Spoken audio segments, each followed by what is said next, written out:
Maruti Suzuki wagon are के series engine friend.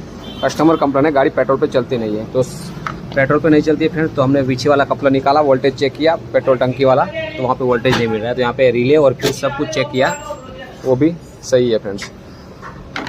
तो फिर कुछ पता नहीं चला गाड़ी के अंदर पीछे वोल्टेज क्यों नहीं आ रहा है, जो यहाँ पे कपड़ा रहता है सीट के पीछे वहाँ पे।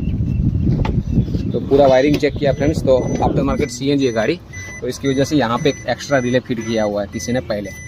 तो ये रिले में प्रॉब्लम था फ्रेंड्स, तो गाड़ी पेट्रोल पे चलती नहीं थी, तो हमने ये बाईपास कर दिया है। तो अभी परफेक्ट चलेगी, कोई दिक्कत भी नहीं है फ्रेंड्स। तो आफ्टर मार्केट CNG के अंदर पहले वायरिंग वाले कुछ एक्स्ट्रा रिले बिठा देते कि जब भी पेट्रोल पे करोगे तभी गाड़ी का फ्यूल पंप ऑन रहेगा।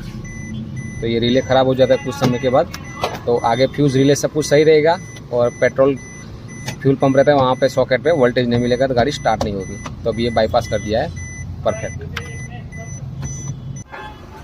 पेट्रोल में गाड़ी स्टार्ट है फ्रेंड्स।